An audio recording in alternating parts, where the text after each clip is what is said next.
Olá, gente, tudo bem? É um prazer muito grande estar aqui hoje conversando com todos vocês. E já estou chamando aqui o meu amigo Daniel Paula. Deixa eu aceitar aqui a solicitação dele. Tanta gente entrando que eu não estou conseguindo aceitar. Espera aí. Vamos lá, visualizar. Paula. Aguardando o Daniel aqui. Bom, para quem não conhece o Daniel, olha o Daniel aí. Tudo bem, Daniel? Que bom que você está Opa, aí. tudo bom? Bom conversar com você de novo. Eu quero apresentar aqui o Daniel para quem, todo mundo que está aqui conhece, mas tem gente que talvez não conheça ainda. O Daniel, além de ser um grande amigo meu de infância, acho que eu conheço o Daniel desde quando eu tinha 13 anos de idade. Ele é um daqueles amigos que a gente fala que é aqueles que foram as nossas estrelas, né? O Daniel atualmente é vice-presidente sênior de Cybersecurity do Wells Fargo Bank, que é um dos maiores bancos nos Estados Unidos.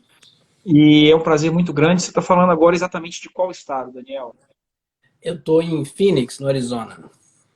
Agora aí são o quê? São 5 horas da tarde, 6 São horas? 5 da tarde, nós estamos 4 horas atrás, né? 4 horas da tarde da gente, né? Não, então é mais. Agora já são 9 horas da noite aqui. 5 horas aqui, 5 da tarde aqui. Entendi. Bom, Daniel, primeiro eu quero agradecer muito você estar aqui com a Imagina. gente. E, bom, o assunto que a gente tem no Brasil no momento, na verdade, é um assunto que já existe no mundo há bastante tempo, só que a gente não tem falado sobre, né, com a necessidade que a gente deve falar. E a gente vai falar hoje de racismo, né?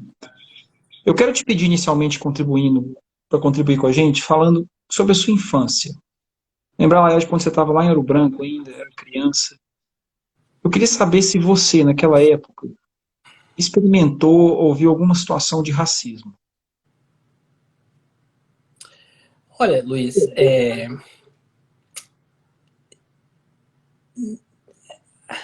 tem coisas que você aprende assim logo cedo, né? Na infância, na adolescência. E desde cedo eu notei que certas pessoas olhavam para a gente de forma diferente, né? E nos tratavam de uma forma estranha. Mas quando você está muito novo, é difícil você colocar palavras naquilo, né? Você vê, você sente, mas a, o rótulo às vezes não é tão fácil de colocar, né? Mas com o passar dos anos é que eu fui entendendo melhor, né? O que estava se passando, né? E, e esse entendimento vem porque muitas vezes no Brasil, principalmente, a coisa é muito disfarçada, né? O racismo no Brasil é muito sorrateiro, né? Muito enganador. E as palavras, às vezes, ficam ocultas, né? É muito fácil de ocultar o que se fala. Mas o olhar, né? A expressão facial, a forma como a pessoa faz, né? O rosto, isso o corpo não mente, né? É difícil de esconder. E é aí que você começa a perceber, né?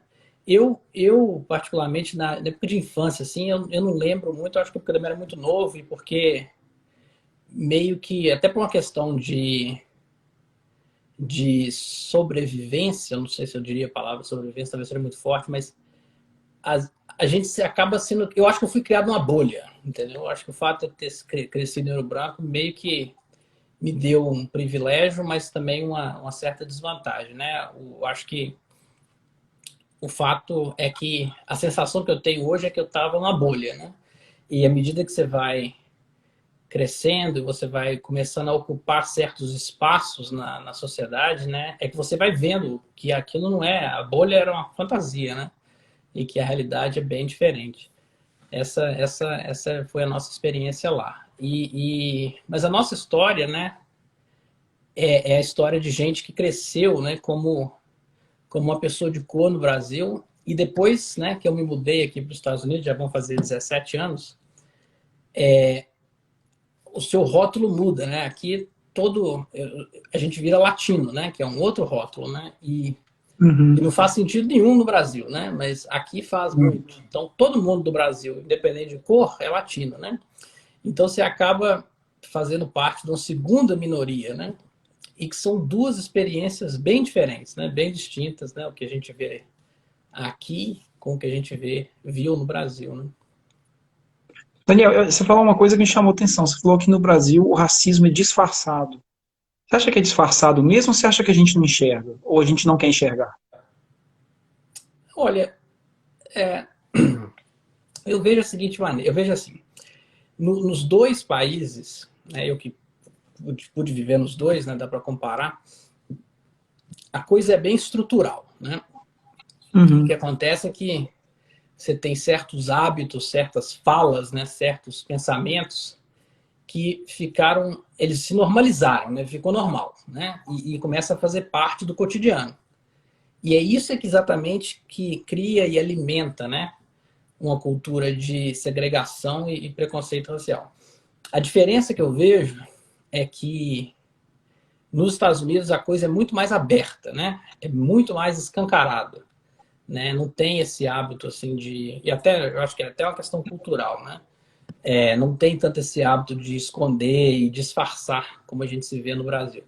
Eu particularmente até prefiro, porque eu acho que fica mais óbvio, né? E você sabe de cara o que que você tá, com o que você está lidando, né? Esse mito aí de democracia racial, isso é um mito, né? É uma ilusão. Isso nunca existiu, né? E deixa eu te dar um exemplo, né? Um exemplo que eu vejo assim, como a coisa é muito mais aberta e muito mais estruturada aqui, é se você olhar a história dos Estados Unidos, né?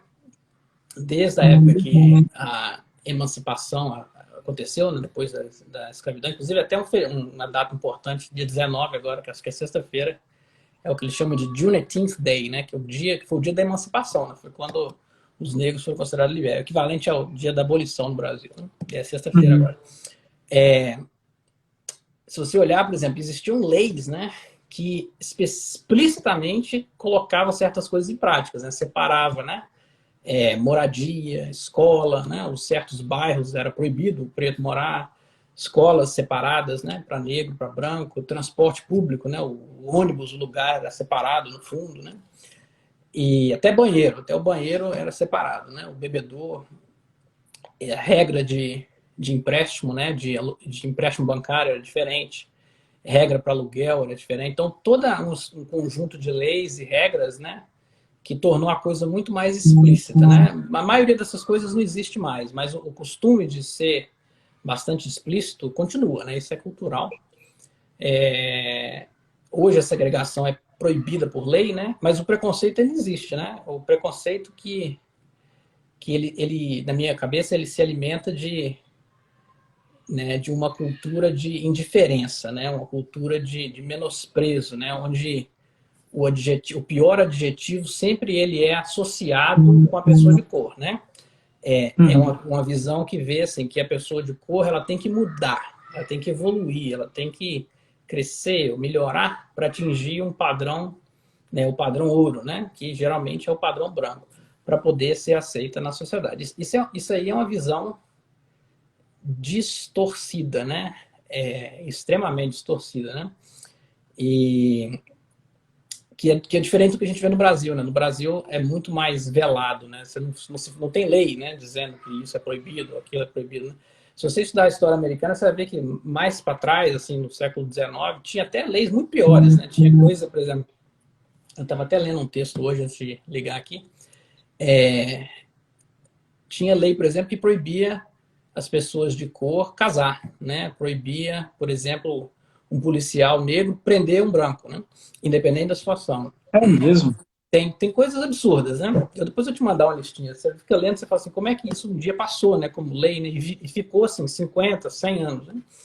Uhum. Tem, é, por exemplo, até nas prisões, né? Por exemplo, você tinha regras, né? Que a cela do preto era diferente da cela do branco, né? O Uhum. refeitório na cadeia era separado, né?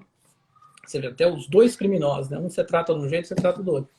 Então, a diferença que eu vejo principal é essa, né? Foi a coisa se desenvolveu de uma forma muito mais explícita, né? Muito mais formalizada e escancarada do que no Brasil, né? Eu vejo que no Brasil a coisa acontece, você vê pelo olhar, você vê até pelas estatísticas, né? Você vê que praticamente não tem nenhum pessoa de cor em cargo de direção em empresa brasileira, são raros, né? Você vê, por Uhum. exemplo, convite de formatura, né? Você pega o convite, você vê as fotos dos formandos, você não vê uma pessoa de cor. Na Universidade Federal, raríssimos casos, né? Agora, de um tempo para cá, você começou a ver. Mas isso tudo é mais escondido, né? Mais velado, né? Você não anda na rua e você não vê uma placa dizendo que esse banheiro é proibido, né? Isso você via aqui nos Estados Unidos, né? Essa é a diferença, né? Mas o que está dentro da cabeça das pessoas é muito parecido, né? É aquela questão da indiferença, do menosprezo, né? De sempre reservar, né? Para a pessoa de cor, para o negro principalmente, o pior de tudo, né? É a pior escola, é o pior ensino, é o bairro, a pior moradia, o pior emprego, né? E achar, normalizar isso, né? Achar que isso é meritocracia, ou achar que isso é resultado de uma deficiência intelectual, uma deficiência de preguiça, né? A pessoa não quer trabalhar essas coisas. É Eu, por aí. eu, você falou uma coisa que até me chamou atenção, assim. Eu sou professor da Federal. Eu vou te contar que eu acho que não mudou, não. Eu posso contar nos dedos os alunos da faculdade de medicina que eu tenho, que são negros. É impressionante, assim. Agora, Daniel, você mora num país que é, cara, eu já morei aí muito menos tempo que você, eu morei 4 anos, você mora aí 17, a gente chegou até a se encontrar aí. Foi. Você mora num país que ele tem como característica ser um país da meritocracia. Recentemente, eu sempre acreditei isso, de verdade. Eu vi um vídeo recentemente, americano, em que eles começavam uma corrida. Um tanto de gente. O cara chegava e falava assim, com a nota de US$ 100, quem chegar aqui vai pegar essa nota. Eu não sei se você já chegou a ver esse vídeo. E na hora que ele virava, e antes de dar o start para a corrida, ele falava assim, quem nunca se preocupou em pagar a conta de celular, dê um passo à frente.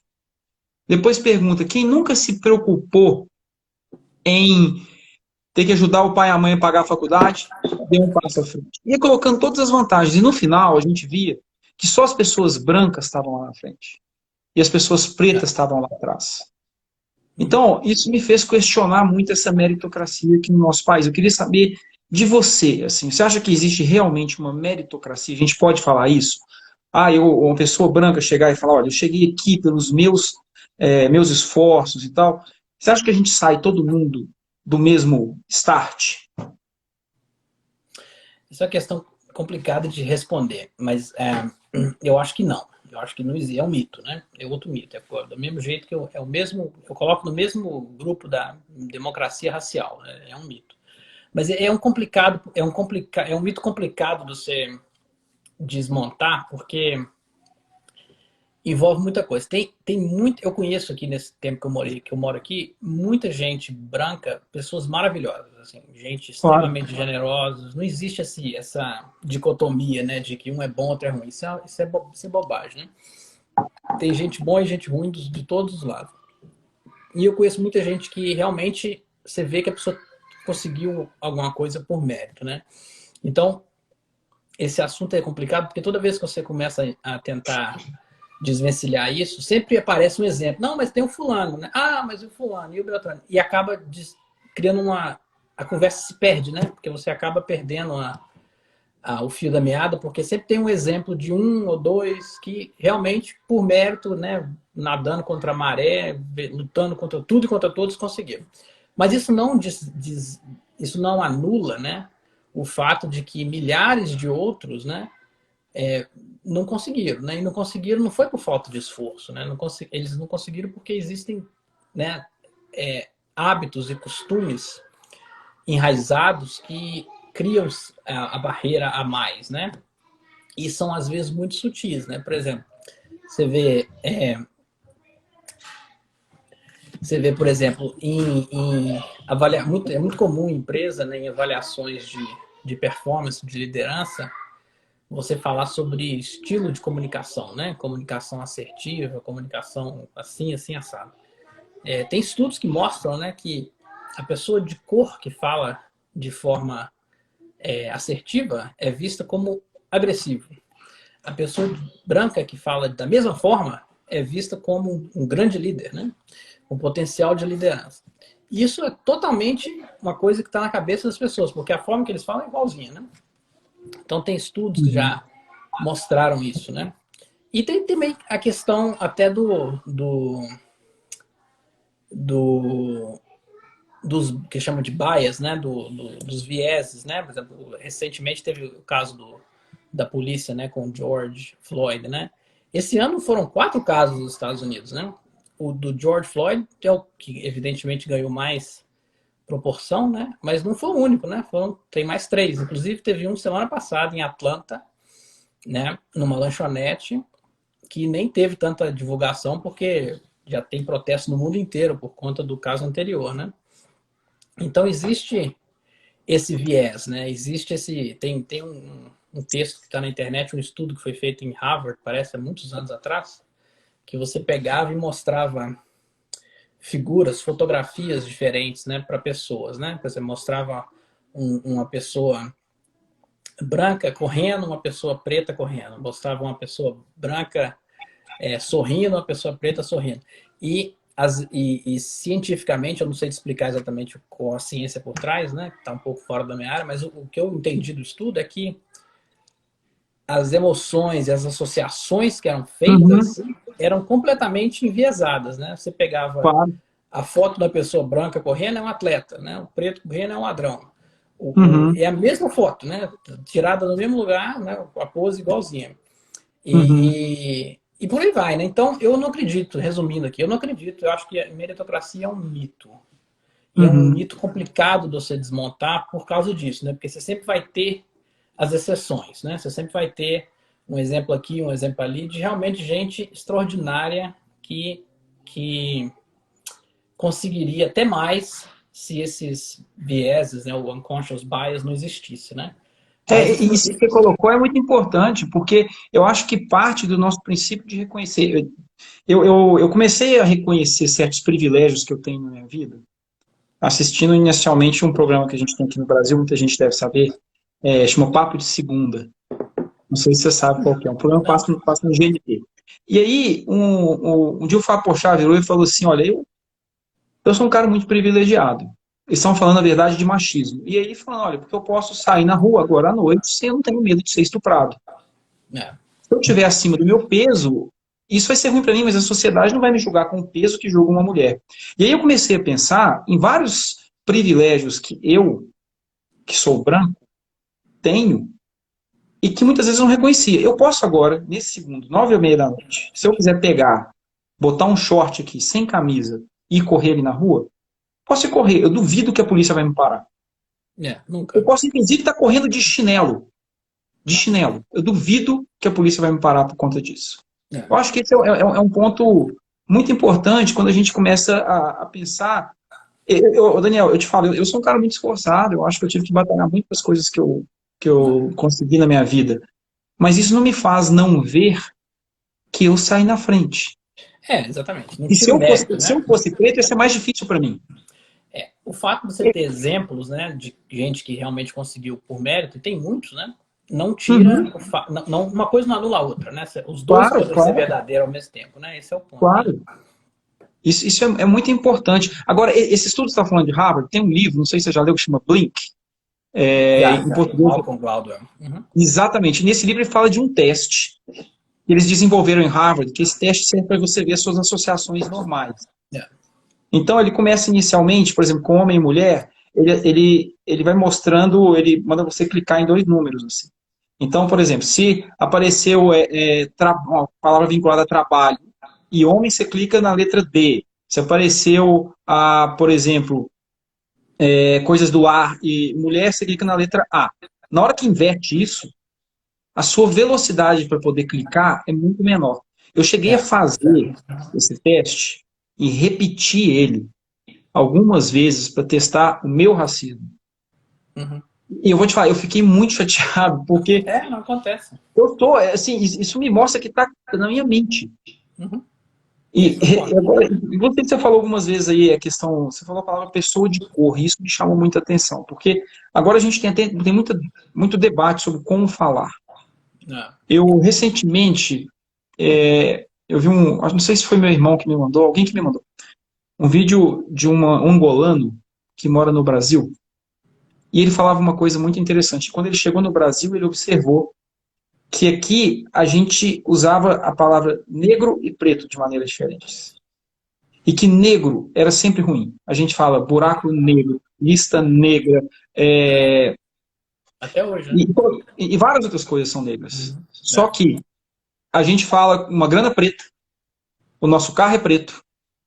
E ele mostra, ele está colocando uma argumentação muito interessante, que quando a gente começa a fazer isso, como que isso aí é importante e como que isso faz com que uma criança nasça associando a palavra negro com coisa ruim e ser negro ser ruim para ela, né? Isso acontece. Então, e que preto e branco não teria essas questões. Eu estou vendo então várias perguntas surgindo aqui e tem muita gente perguntando sobre questões de cotas. Eu queria sua opinião. A gente você sabe que a gente tem aqui no Brasil a política de cotas Uhum. e eu queria sua opinião sobre isso. É outro assunto complicado. Eu mudei minha opinião com o passar dos anos, né? E eu mudei minha opinião depois que eu vim para cá e que eu Uhum. entendi o que aconteceu nos Estados Unidos depois que o sistema de cota foi implementado. Antes eu tinha dúvida, né? Eu achava que podia ser uma coisa que ia até piorar o problema. Hoje eu vejo que fez uma transformação assim exponencial. Se você pensar que até 1968, quando é que o Luther King morreu? Em 68, né? Talvez até 65, os Estados Unidos era um país segregado, né? No papel mesmo. Era proibido certas pessoas, né? O negro não podia ter certas coisas, né? Por lei era proibido. Em menos de 40 anos, né? Você tem o Barack Obama virando presidente. Se você Sem dúvida. parar para pensar, é uma velocidade impressionante, né? Se Uhum. você foi de um ponto que você não podia nem votar, né? Não podia comprar casa, se você fosse financiar, você financiava pagando mais caro, né? Os bairros onde você... Eu falo muito assim porque eu trabalho em banco, eu conheço o sistema financeiro aqui, né? Então, você ia pegar um financiamento, você podia comprar só em certos CEPs, né? Em certos zip codes, em certas áreas da cidade. Geralmente as piores. Se olhar a sociedade assim, em 40 anos, você ter um presidente eleito duas vezes, né? Reeleito, é um fenômeno. É um negócio assim, se você parar para pensar, é uma coisa espetacular. E, e muito disso se deu, essa transformação, eu entendo hoje, por conta do acesso à educação. Porque eu acho que a maneira mais, né, que eu vejo que funciona melhor, né, para você começar a superar esses obstáculos, né, e começar a ver a pessoa de cor, o negro, ocupando certos espaços, é a educação, né? Eu estudei, eu sou um privilegiado, eu estudei na escola privada, né? Mesmo que eu só estudou lá em Rio Branco por muitos anos, né? Estudei na Universidade Federal, né? E na maior parte do tempo, nesses anos todos, ou eu era a única pessoa que não era branca na sala, ou tinha um ou dois, no máximo, né? Eu nunca tive um professor e uma professora negra na minha vida, no Brasil. De todos os anos que eu morei no Brasil, 26 anos, nunca vi. E isso é um negócio interessante porque isso te dá, né, uma sensação de que você olha para aquilo, é como se você não fizesse parte daquele mundo, né? Você só vê Uhum. coisa diferente, né? Como, na minha cabeça, era como se você tivesse sorte ou por um erro, né? Ah, deu errado, eu caí aqui.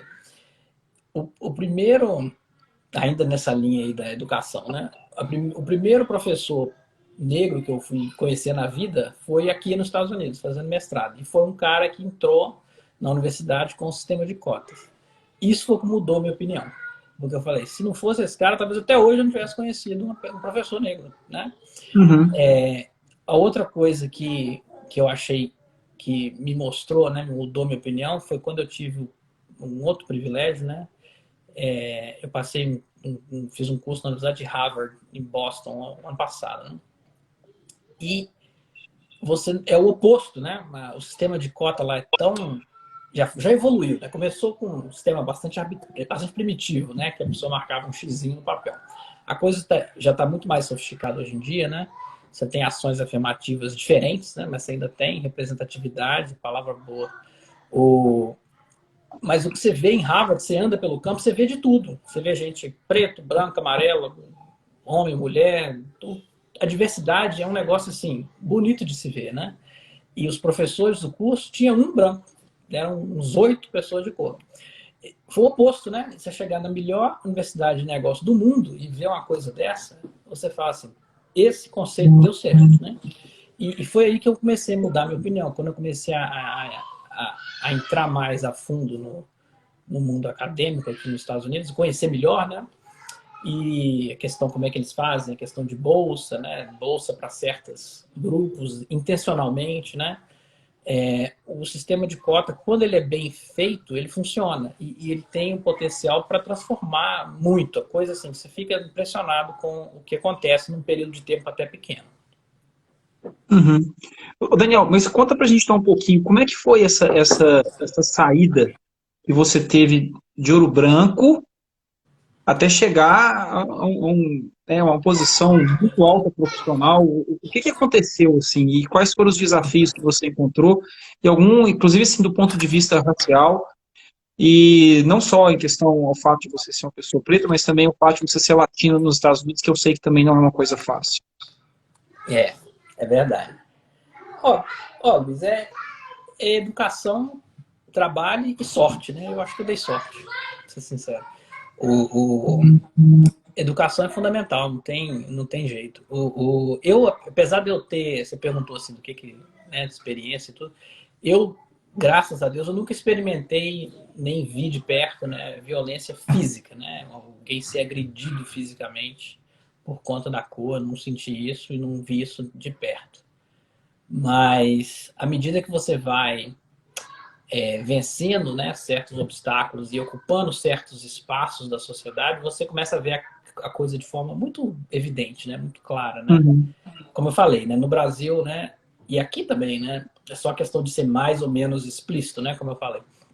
O pior lugar sempre é reservado para pessoa de cor, né? O pior emprego, o pior lugar para morar, o pior elevador, né, a história do elevador de serviço, o pior hospital. Opa, voltei aqui. O pior hospital, né? O pior serviço público, né? E quando você começa a quebrar essa barreira, né? Você tem um emprego melhor, você mora num lugar bom, né? Você começa a frequentar lugares bons e você é a única pessoa ali de cor, né? Aí você começa a ver claramente, né? Eu já fui seguido no shopping, né? Na loja, né? Já fui ignorado no shopping. É engraçado, né? Um segue você e outro te ignora, né? São duas situações diferentes, né? Um vai atrás de você para tudo, o outro não te dá bola, né? Fui comprar o terno, o cara não olhou para mim, não me atendeu, e atendeu as várias outras pessoas que chegaram depois de mim na minha frente, né? E uma vez eu estava viajando pro Brasil, eu não sei se eu estava voltando do Brasil ou estava indo pro Brasil, não lembro mais, né? Eu sei que era em Miami. E eu estava viajando nesse dia na classe executiva, né? E o check-in é separado, né? No aeroporto. E eu entrei na fila e antes mesmo de olhar o meu cartão de embarque, né? Uma funcionária pulou, literalmente, acho que ela pulou na minha frente, né? Porque ela apareceu assim do nada, bloqueou a minha passagem e me apontou, até de uma forma educada, né? Que a fila, a classe econômica era ali na frente, sem nem olhar o meu cartão de embarque. Eu respirei fundo, eu falei, não, tá aqui, né? Eu vou entrar, estou no lugar certo, né? E foi, não tem um pedido de desculpa, não tem um negócio assim. É simples. A coisa está tão normalizada, né? Que você fala assim, como assim, né? E eu vi outras pessoas passando, né? Famílias inteiras passando, entrando ali sem ninguém pedir cartão de embarque nem nada, simplesmente passavam. Coincidentemente eram pessoas brancas, né? E por aí vai, né? São essas histórias que você vai acumulando, né? Já tem história que eu até acho engraçada, né? Uma vez eu estava dirigindo um carro e entrei no estacionamento, né? Isso foi em Belo Horizonte. O cara que ficava na guarita perguntou se era um jogador de futebol, do cara do Corinthians, acho que era o Marcelinho, não sei. Ah, E, parece um pouquinho mesmo, viu? tá vendo? Eu sou ruim pra caramba, né? Mas depois que eu fui entender por quê? Porque era o carro que eu estava dirigindo, né? Não era, não Uhum, tem nada a ver com claro. quem a aparência, né? Porque como é que um cara desse que tem essa aparência vai estar com esse carro? Não, só pode ser jogador de futebol. E por aí vai, né? Já me perguntaram uma vez se eu trabalhava no caixa do banco, né? Na época eu liderava um time de 120 pessoas, né? Eu falei, não, Uhum. não é isso, né? E por aí vai, né? Eu acho que por questão até de sobrevivência, né? E de sanidade, você acaba se colocando numa bolha, né? Você volta para a bolha e toca a sua vida, né? Focando naquilo que você consegue controlar, né? Que é focar na minha família, nos meus filhos, né, no me aprimorar como pessoa, como profissional, porque não, tem certas Uhum. coisas que não adianta, você vai acabar crescendo uma revolta, né, dentro de si que não ajuda em nada. E na verdade acaba perpetuando, né, o estereótipo, né, que é o estereótipo negativo, né? Então, é assim Então, que mas eu, olha é assim que que eu vejo. coisa, né, Daniel? Que problema. Você não pode. Você é agredido, que a palavra é essa, é agressão. Pode não ser física, mas é uma agressão moral.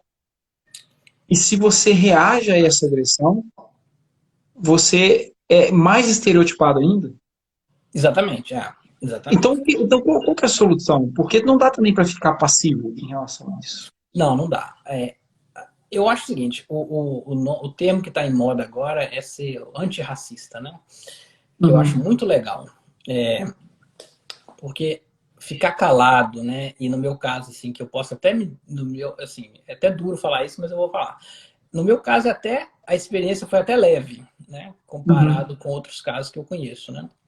Mas ficar em silêncio, né? E simplesmente aceitar isso como normal, né? Como, isso aí é só, entendeu? Tentar descontar o tamanho do problema não ajuda. Acho que já não é mais suficiente, né? Se você estudar a história e como que essas transformações aconteceram, nenhuma aconteceu com as pessoas ficando quietas em casa, né?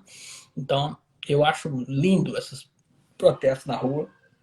Se eu pudesse, eu ia em todos.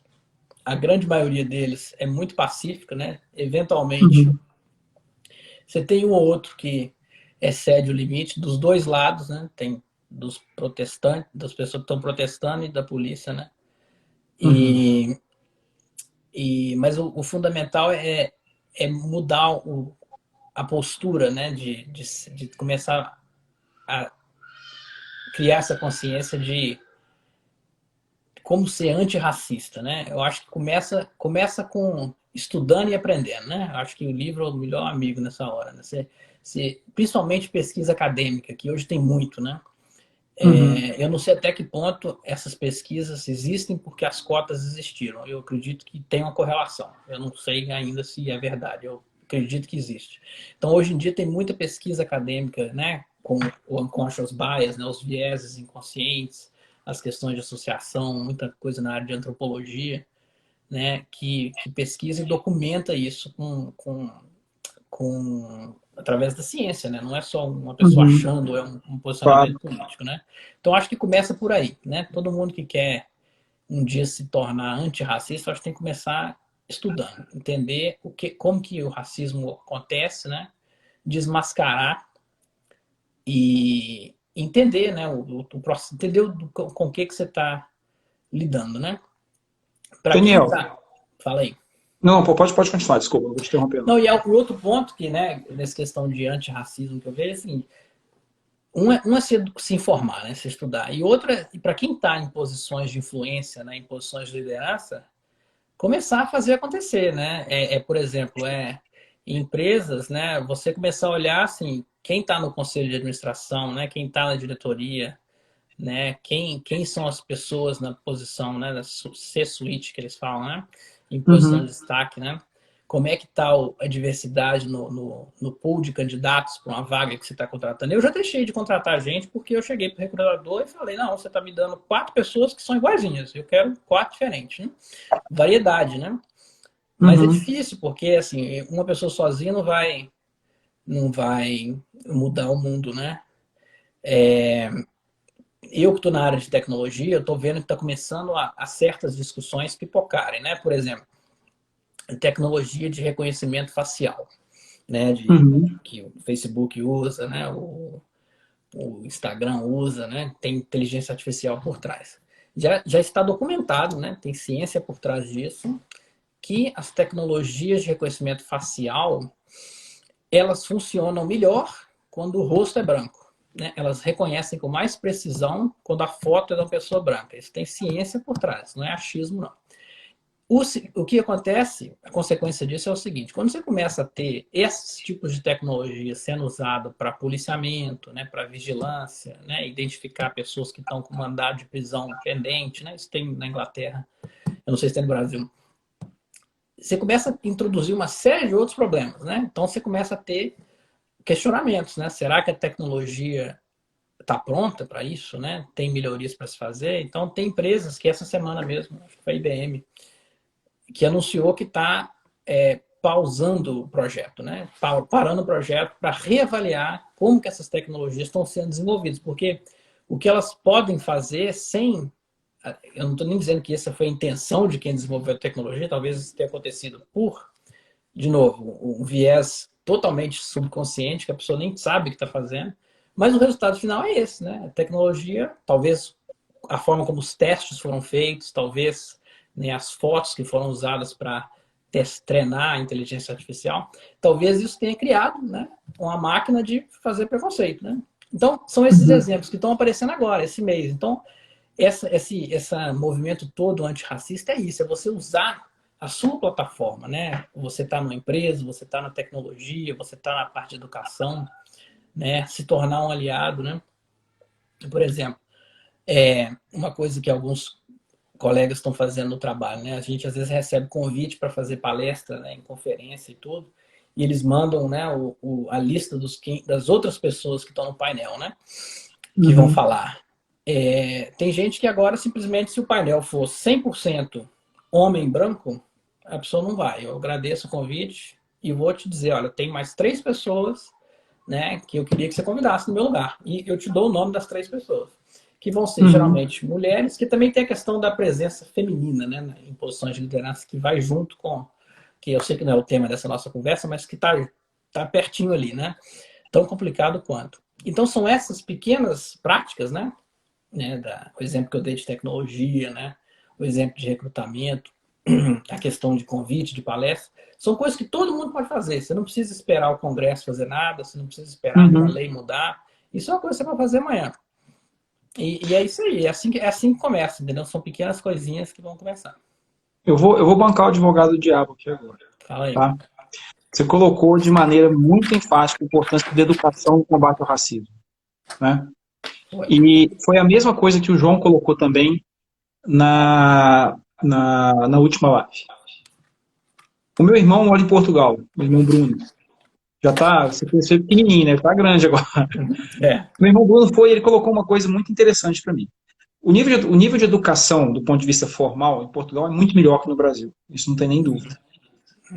Só que o que ele vê é um racismo muito pior. Isso eu não estou te falando de nenhum trabalho, de nenhum estudo. E aí a pergunta que ele me fez é: se educação resulta em controle do racismo, por que alguns países, Portugal e outros países europeus, que a gente tem um nível socioeconômico muito melhor, um nível de educação melhor, a gente vê um racismo muito mais exposto, muito mais, não é nem velado, é bem falado mesmo. Qual que é a sua opinião sobre isso? Uma boa pergunta. Existe uma correlação, né? Quando eu falo de educação, eu acho o seguinte: educação é o caminho para você começar a ocupar certos espaços na sociedade, né? Mas eu não acho que tem correlação entre educação, o nível de educação de uma nação e o nível de racismo. Os Estados Unidos é o país que mais tem prêmio Nobel no mundo, né? Uhum. E talvez seja um dos países mais racistas do mundo. Não tem nada a ver uma coisa com a outra. Se você olhar os índices de educação, né, tem percentual de gente com mestrado e doutorado é altíssimo, né? Uhum. O que eu vejo é o seguinte: existe também a questão do que e também outro ponto que ficou mais claro para mim agora, uns 2 meses atrás. Eu acho que a questão de preconceito e racismo ele é um problema social, antropológico, mas ele também é um problema espiritual. Eu acho que tem muito a questão de ensinamento, né, a respeito do que é respeitar o próximo, né, do porquê de precisar respeitar o próximo, né, e saber de onde que a gente veio, né? Assim, né? Uhum. Você é médico, né? Eu não sei o percentual exatamente. Parece que, sei lá, 99% da genética é igualzinho, né? Então, assim, a É. gente veio do mesmo buraco, né? Então, não faz diferença nenhuma na prática, né? E no, no- Mas é no um nosso problema do país, coração, ao mesmo tempo. Entendeu? É um problema do coração também, da forma como as pessoas estão vivendo a vida, né? E uma necessidade, né? Eu escutei isso de um rapaz que faz parte de um grupo de estudo bíblico que eu participo aqui.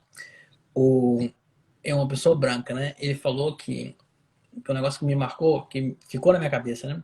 Ele falou que muitas vezes a origem da coisa isso ele falando do ponto de vista dele, né? Como uma pessoa branca.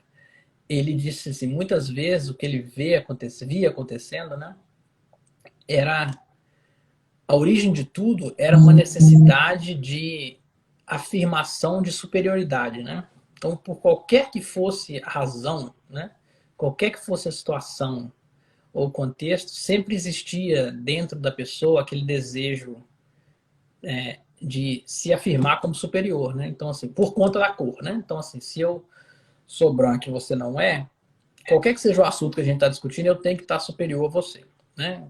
E enquanto isso não Uhum, acontecer, eu vou te subjugar, te atacar e tentar te convencer de que você está errado, né? Isso não é um problema uhum. de lei, de sociedade, de sociologia, isso é um problema espiritual, né? Isso é o que está dentro da cabeça das pessoas, né? Daniel, ainda sobre educação, eu acho assim, você tem dois filhos, né? Eu tenho filho também. Eu queria que você falasse um pouquinho como que os seus pais te educaram em relação a isso e como que você educa os seus filhos, porque eu acho muito interessante, quando eu converso aqui em casa, eles nem conseguem compreender por que de qualquer forma de preconceito. Eles nem conseguem entender, mas eu acho que mesmo assim é importante a gente educar eles nisso. Só que aqui em casa nós somos uma família de pessoas brancas. Eu queria saber como que você educa os seus filhos e como que os seus filhos e como que seus pais te educaram nesse sentido. É. No, vamos começar pela segunda parte, né? Eu fui criado, eu acho, numa bolha.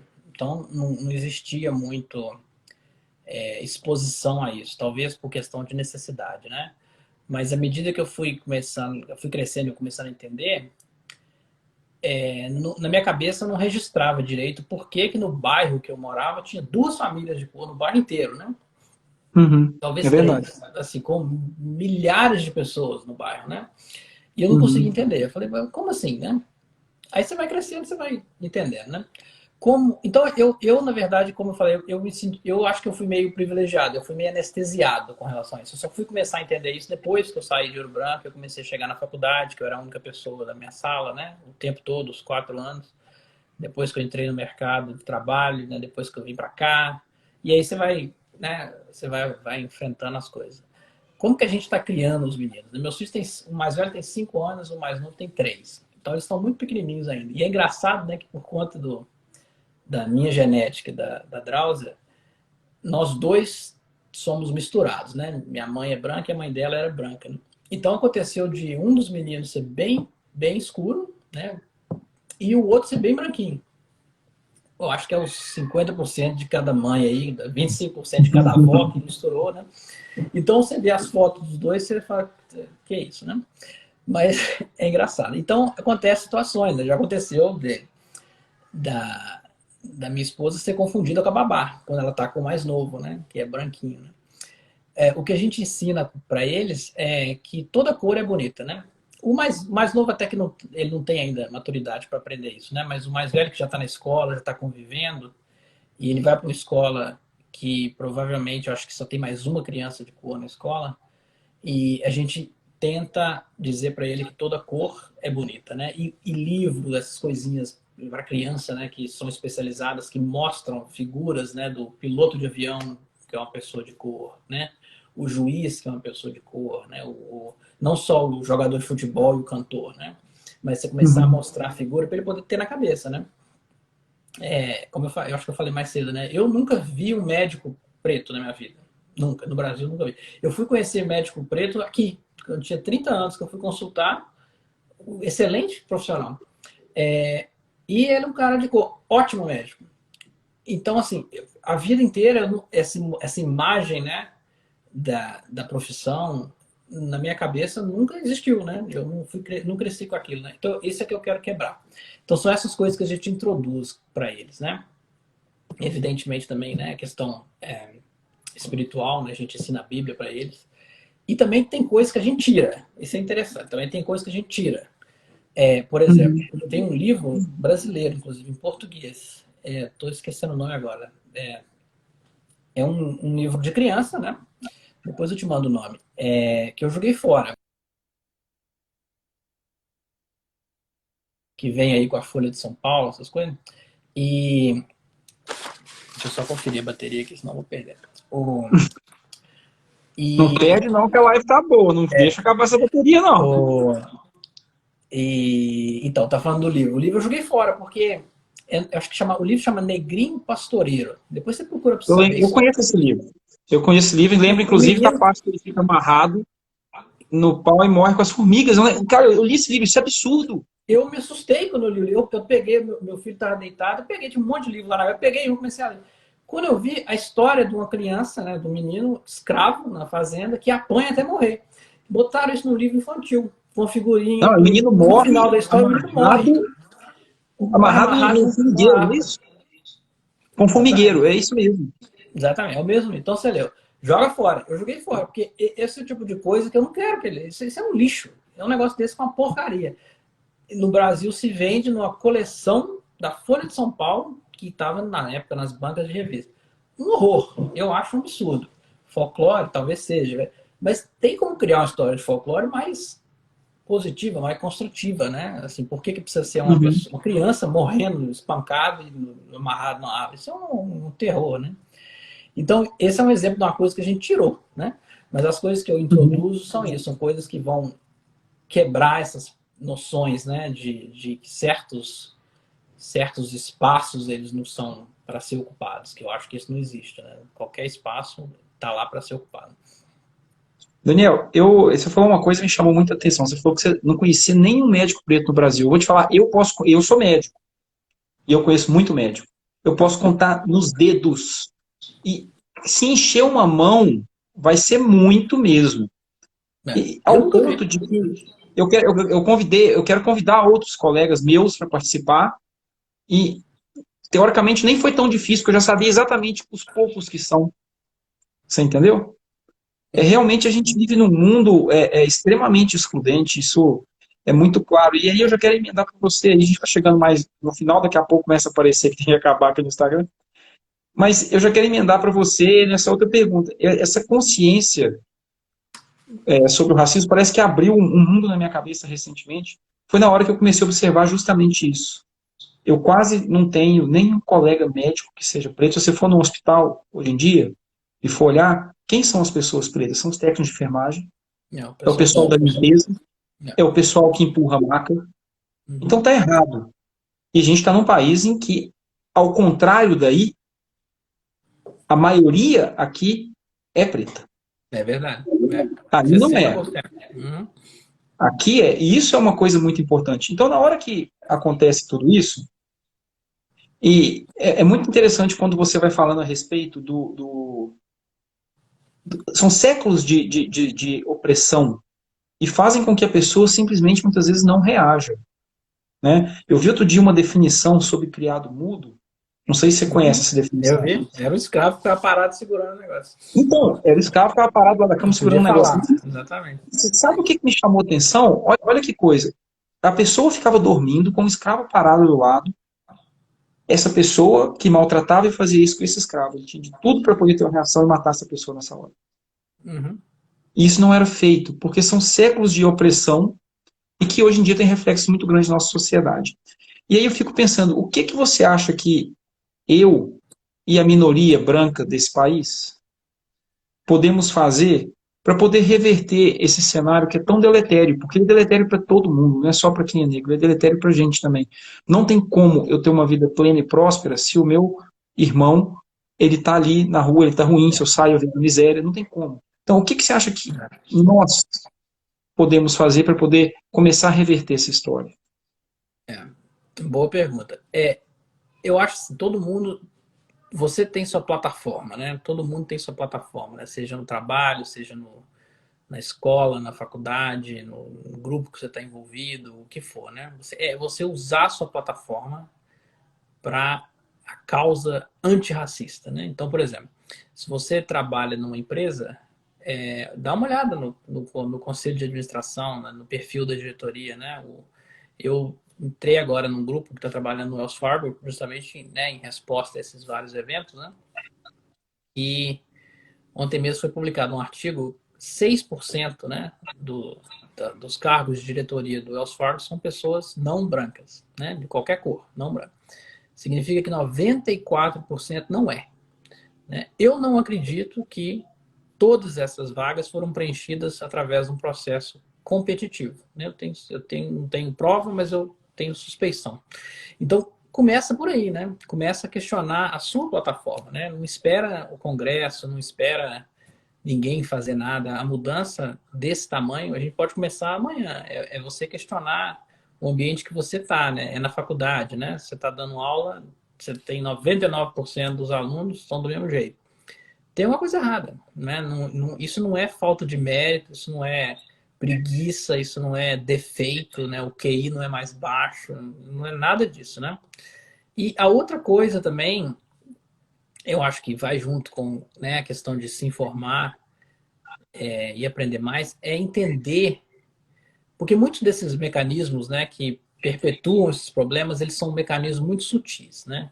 Não é nada explícito, né? É um olhar, é uma vírgula na lei, né? Um parágrafo a mais na regra que tem um impacto tremendo. Eu acho que entender como que esses mecanismos funcionam, para quando ele acontecer, você tá lá e levantar a mão, entendeu? É entender, por exemplo, a dinâmica, né, que se vê, por exemplo, em avaliação de performance em empresas, né, onde a pessoa de cor ela é criticada muito mais severamente pelo mesmo delito, entre aspas, do que a pessoa branca, né? Os dois erraram, a crítica dirigida à pessoa branca é muito mais amena do que do outro caso. Então, se na sua plataforma você tem isso, é hora de você levantar e falar, não, isso aqui está errado. Me explica por que fulano fez X e Beltrano fez o mesmo X e o fulano é demitido, o Beltrano não é. Me explica isso. Então, é por aí, entendeu? Acho que a gente tem que começar a levantar a mão onde a gente está. Não interessa se você está em Brasília ou aqui nos Estados Unidos, o que for, entendeu? É começar a entender como esses mecanismos funcionam e começar a desmontar eles, né? Vai haver mudança, eu acredito, né, pelo que está acontecendo aqui nos Estados Unidos, vai haver mudança estrutural dessa vez. Eu acho que a diferença em relação a outros protestos, morreram 4 pessoas assassinadas pela polícia esse ano, né? E a diferença, eu acho agora, é que o alcance da repercussão da coisa é muito mais global, né? Você vê gente no mundo inteiro falando sobre isso. Então, acho que dificilmente essa oportunidade vai passar em branco, entendeu? Eu espero que tenha alguma mudança estrutural, né? Mas não significa que a gente precisa esperar para isso acontecer. Esperar isso acontecer para tomar alguma iniciativa, entendeu? Eu acho que no momento que a gente passa a enxergar com outro olhar, fica muito mais fácil. Eu tive uma experiência essas semanas agora sobre isso. Todas as vezes que eu passava na MG10, eu vi um outdoor que comparou uma empresa de climatização de ar-condicionado. E tinha de um lado, assim, uma cena que era uma criança negra com a mão, assim, escrito ar seco, uma criança pobre, miserável, negra, escrito ar seco, e do outro lado tinha ar-condicionado da atmosfera, uma coisa assim, e a pessoa, uma mulher branca com a Eu mão e a vi, água eu caindo nela. vi. É. E aí eu coloquei isso no Instagram, eu marquei a empresa, e o que me chamou a atenção foi que a empresa entrou em contato e falou, poxa, a gente nunca tinha pensado nisso, é verdade, a gente não tinha intenção. Eu falei, bom, tudo bem, eu entendo mesmo que não tinha intenção, então vamos tirar o outdoor, né? O outdoor continua lá. Né? Não tira, né? É isso aí. Continua lá. É isso aí. Então, isso aqui é frustrante, mas eu acho que a gente tem que continuar batendo na tecla, batendo na tecla, batendo na tecla mesmo. Entendeu? Eu acho que essa que é a maneira para a gente Vou te dar uma sugestão. A próxima palestra que você for fazer, conferência, pergunta quem vai estar apresentando. Quem são os outros palestrantes? E se não tiver nenhuma pessoa de cor, você não vai. Você disse que você vai passar seu convite para uma outra pessoa. Nossa, eu vou fazer isso. Eu vou mesmo. Você tem que achar essa outra pessoa, né? Esse que Não, isso é esse é o difícil. desafio É que eu vou te difícil você deixar, achar né? essa outra pessoa. É difícil achar essa outra pessoa. Realmente, Não isso é vai. uma coisa importante, porque a gente tem uma educação tão. A gente falou, né? As oportunidades são tão desiguais que é difícil, mas se a gente não fizer esse esforço, a possibilidade da gente reverter isso é bem pequena. Aí eu vejo que isso está acontecendo. O Congresso Americano da minha especialidade, que é a proctologia, não aconteceu esse ano, mas quando ele estava para acontecer, E a gente via que tinha programação específica que falava do público LGBT, tinha uma parte que falava das mulheres na cirurgia, tinha uma parte que falava da sociedade de cirurgiões negros. A gente no Brasil ainda está começando, mas eu acho que a gente vai chegar lá. Eu acho que a gente quiser insistir, a gente vai chegar lá. Verdade. Daniel, falta 5 minutos para a gente poder acabar. Eu quero te agradecer já inicialmente por você ter participado aqui. E quero te pedir para deixar para a gente aí uma última mensagem antes da gente encerrar. Tá certo. Bom, eu que agradeço, né? Obrigado aí pelo convite. Adorei sua ideia. Continuo fazendo. Isso é bom. Aproveita a plataforma, né? Essa é a sua plataforma. Usa, faça bom uso dela. Né? E a questão é isso, cara. A gente está num momento, assim, eu acho que é um ponto de inflexão, né? Porque no tempo todo que eu estou aqui, eu nunca vi tanta protesto bem organizado, né? Eventualmente a televisão gosta de mostrar a pancadaria, o pessoal quebrando loja e tudo. Ok, entendi. Mas a maioria não é assim, né? Então tem muita coisa organizada, por exemplo, em Minneapolis já se passou uma lei, né? A polícia é municipal, né? Então fica no domínio do prefeito, do City Council, né? Dos vereadores. Começou a se reformar a polícia, né? Todos os policiais vão ser aposentados, vão mandar embora. Vão começar de novo, reboot, né? Recomeçar a polícia. Porque já são, parece que 12 ou 13 anos, né, de reclamações com a violência policial, que nesse período todo não se fez nada, né? Então, eu acho que a mensagem é de entender que isso é um ponto de inflexão. Eu acho que as coisas vão começar a ficar diferente, mas, de novo, não espera ninguém fazer. Faça você, né? Pega a sua plataforma e faz. Né? Pode ser na escola, pode ser na igreja, pode ser na universidade, pode ser no trabalho, onde for. Né? Isso aí é sistêmico, né? O racismo é sistêmico, ele está em qualquer lugar. É só você parar para olhar. Né? E vamos tocar, né? Isso aí.